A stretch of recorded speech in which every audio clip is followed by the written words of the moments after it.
বামফ্রন্টের প্রথম দফার প্রার্থী তালিকা ঘোষণা হয়েছে, বিমান বসু ঘোষণা করেছেন, তোমার নাম পানিহাটি কেন্দ্র থেকে ঘোষণা হয়েছে। তো কতটা প্রস্তুত লড়াইয়ের জন্য? বামপন্থীরা লড়াইয়ের জন্য সবসময় প্রস্তুত আছে। অভয়ার ন্যায় বিচার ছিনিয়ে আনা, দুর্নীতির বিরুদ্ধে তদন্ত হওয়া, বেকারের কাজ হওয়া, এই সব দাবি দেওয়া নিয়ে বামপন্থীরা দীর্ঘদিন ধরে লড়াই করেছে। আমরা প্রস্তুত এবং আমরাই একমাত্র পারবো তৃণমূল বিজেপির এই মানুষ ভাগের রাজনীতি, কাজ না দেওয়ার রাজনীতি, মহিলাদের নিরাপত্তাহীনতার যে রাজনীতি, তার বিরুদ্ধে মানুষকে আমরাই একমাত্র ভালো জায়গায় রাখতে পারবো। তাহলে আমরা প্রস্তুত।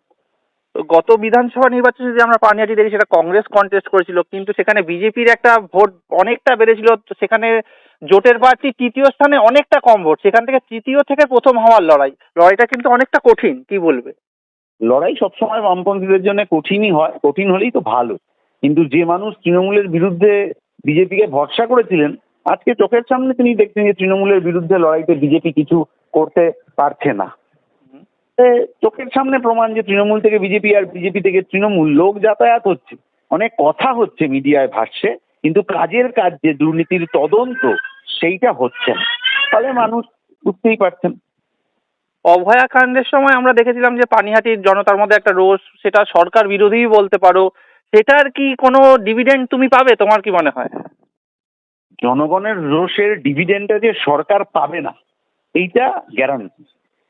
সেই জনগণের রোষ, তাদের রাস্তায় তাদের না পাওয়ার যন্ত্রণা, তারা এবার গণতান্ত্রিক ভাবে সরকারকে জবাব দিয়ে দেবে। শেষ প্রশ্ন, কলতান দাশগুপ্ত নিজে কতটা আত্মবিশ্বাসী? এটা তো ব্যক্তি কলতানের ব্যাপার নয়, ওটা পার্টি কনফিডেন্ট যে তৃণমূল বিজেপির এই মানুষ ভাগের রাজনীতির বিরুদ্ধে এইবার বামপন্থীদের শক্তি বৃদ্ধি হতেই হবে। তাহলে বাংলা বাঁচবে, মানুষও বাঁচবে।